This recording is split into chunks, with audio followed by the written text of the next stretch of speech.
Hello, and welcome to another edition of In the Call. Today, I am honored to have my first female salesperson on my call, and she's a very good friend of mine, Patty. Patty, do you want to go ahead and introduce yourself? Sure. Thank you, Jean. So happy to be here with you. Yes, my name is Patty Matwijec. I'm a commercial marketing leader and strategist with roots in sales. So I've spent many years owning P&Ls and also crafting product messaging, but then taking that and working through sales enablement tools. Like I said, I was started on front lines on sales. So happy to be here and talk to you about AI in sales. So, even a larger spectrum is you've not only done the sales, you've done the enablement, you've done the strategy. So, you can kind of talk from many different hats that you've worn. Yeah, actually, interesting. Right after being in sales, I went into production. So I had that operational experience too, which was different. And then from there, went into product. So I had a lot of different experiences across enterprise and then also industrial manufacturing and channel businesses. Interesting. So let's start off about what do you see in AI, or what have you been reading about in AI that's changing kind of how we do sales, how we do enablement, any of the things that are there? Well, I think first of all, with AI, it certainly helps everyone be more prepared, for their sales calls. I think in anybody that I'm speaking to today, they're using the tools that are available to them to make sure they can have as much information as possible about their client's business. Things that used to take weeks and weeks to do, you can do so easily now. Obviously, same thing with your competitors, and then the next best alternatives for the customers. So I think that's a huge help. And then the other upside for salespeople is and I think now the automation that we've had for years, but now we have it at a different level to take away some of those manual tasks that, especially for salespeople, were their absolute least favorite things to do. So I think that would be in some of the back end processes, all of that. So those are So some of the answering trends. I'm sorry, go ahead. I was gonna say that the horrid ability, task of entering all that stuff back into sales, whatever CRM you're using, after the call's over. We all dread that task no matter where we are. Exactly. I know. That and expense reports, right? Were always like the things that salespeople hated to do. Yeah. So, yeah. So So, I think that makes it exciting. So also I would love to hear your perspective. Not only does it help the sales rep, but we read a lot about this, and the buyers are actually doing a lot research on the companies that they're about ready to talk to using AI and they're coming in really prepared. So no longer is it the traditional, this is the first time I've heard of your company.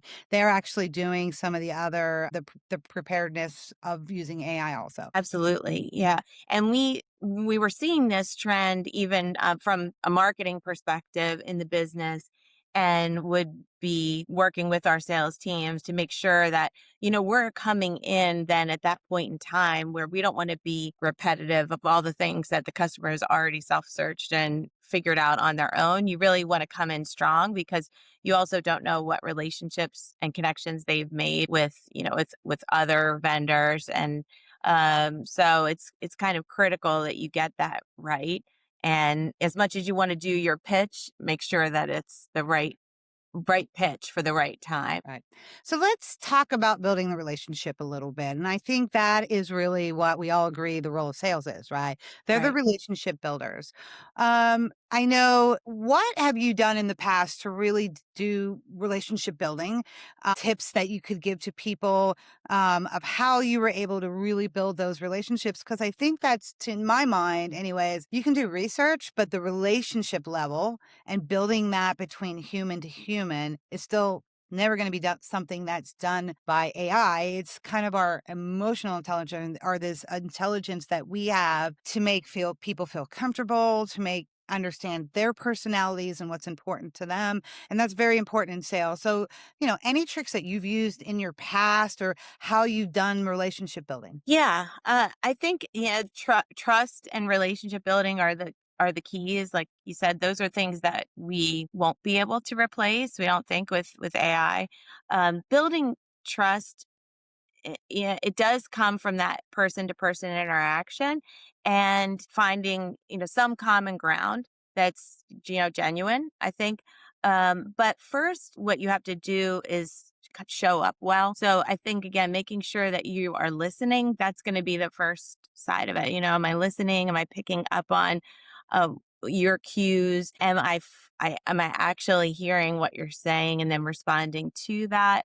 Um, am I honest, and I'm consistent, I'm doing my follow-up, all of those things. And then you kind of, again, just sort of establishing that common ground, matching with them what their tone is. I can recall, where you have customers, you know how formal they are and the way they like their meetings and their data and all of that to run, as opposed to somebody who's more open and friendly and casual. So kind of matching with that. But I think obviously doing what you say you're going to do, showing up with the information, being there in those critical times when they need it. But it just initially, to establish a relationship, it's going to be showing your kind of human side too, um, and kind of opening up to them.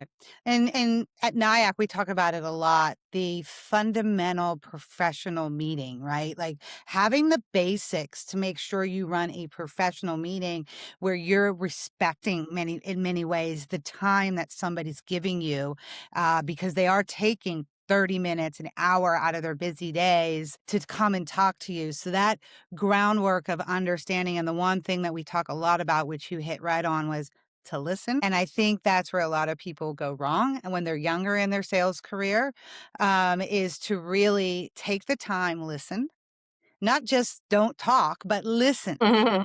hear what they say, like you said, and mirror the words back or the phrases or summarize the phrases that you're hearing to show to them the respect or that you are listening and you are opening up. And in the psychology world, this is where you're actually bringing down the barriers to them opening up more to give you more information, right? Right. We talk about that a lot in NIAC, and that's kind of what we help manage people on the call when we do that. And I know you know about our product because we have talked about it in detail. But yeah, those are some of the, I think, fundamental skills that people forget to do, and guilty as charged here.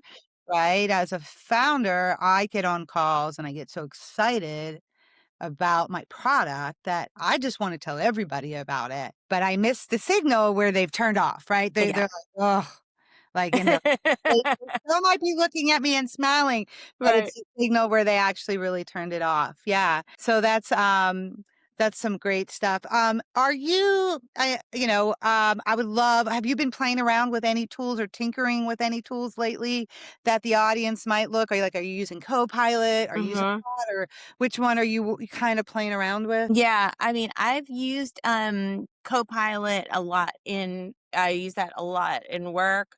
I mean, because I use Google so heavily, for a lot of things, I've done a lot and now with Gemini, with also, with having the my private notebooks that then I can go back and refer to. So I think just having the system is helpful for me as well.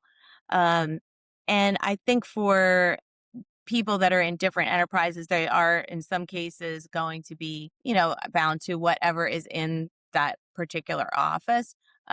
So there's things you can do, but I do agree that trying to check between tools is really helpful. So just test outputs from different tools and then bring them together. And I know too, because I do watch a lot of YouTube on the subject about who's strong in which area. And so, depending on what you're looking for, you might have a lead. And then you can also go back and kind of critique that using another AI. Right.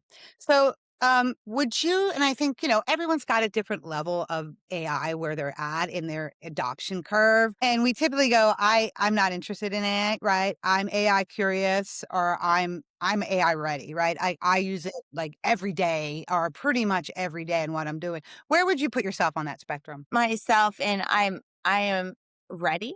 I've used it in a lot of different applications. So for me, I think it's helped me from, like you said, sometimes on the psychology social side to very tactical. things around career and trends and and then future planning also that I'm doing personally and for work. So yeah. So, okay, we're gonna go. Thank you. Wonderful information for everyone on the call. I want to do some rapid fire questions at you now. Okay. So, if you could go back and give yourself one piece of advice to become a better salesperson that you didn't know and it took you a while to kind of learn, what would that be? Think as a better salesperson, recognizing that the rejections that you have will always teach you something for the future. I mean, I had even as a leader, could take things very personally because it is it's winning a lot of times, win or lose, and so I would take things very personally. That I would try to go back and get better from those, and I think they all did help shape me forward. In the moment, of course, never feels good. But yes, but that's and actually the other thing I would say is just to know that things can also turn around from those same experiences and with even the same customers sometimes. But yeah, the rejection, I think if you stay in sales, you know how to dust off and go forward. But I think it does help you really. It helps you understand more. I think I can remember some cases where I didn't read the signals and I didn't have the tools available that, like Nayak offers. So with that, I think you could really get that and close that cycle much faster than waiting for the information and then waiting to course correct, et cetera. So Yeah. So I think that's one thing we hear a lot, especially from younger sales reps, is just the overwhelming mental load this takes with the rejections. But yeah. you're not the only one that said this from these questions. It's kind of what the people who have done a lifelong in sales will tell Hmm. you is like that's a piece of data that was given Yeah, to you, yeah. right? And Yeah. and learn from it, right? Don't take it as, oh, I messed up. I'm never, but kind of learn from it and get better, right? And yes, you're absolutely right. Like tools like Nyack is pushing that signal reading, and basically it takes that cognitive load and helps you in a call read signals that you might not see, right? Because you got 1,000 things in your mind that you're trying to have this professional conversation. You remembering all the technical specs from your products, how to handle objections. Right. And now you're in a box and you're not in person a lot of times. And those signals are muted, so you don't always see them. And as you said, personalities play a big piece of this, right? Some people like short and sweet. Other people want the 25-minute story, and you need to get that right, or you're going to turn on or off the other person, right? So, Yeah. and personality types are very important. So, yeah, we've heard that from multiple people. Take it as a data source, right? Um, Right. and And I go. think one of our favorite phrases was feedback is the breakfast of champions, and so that was always, we remember the Wheaties box. So Feedback is it, practice is right. perfect. But it was that, so I think it's always good and to have a tool. And the other thing is it's almost like now it takes any personal feeling that you might have in some sense that shields it because say, okay, well, this is sort of objective. It's not subjective. This is coming from, if it's Right. coming from AI and the learning there, I think that almost makes it easier to accept. Yeah. It's kinda we say it's unbiased, right? Because Right. AI doesn't usually have it's just looking at signals and interpreting them.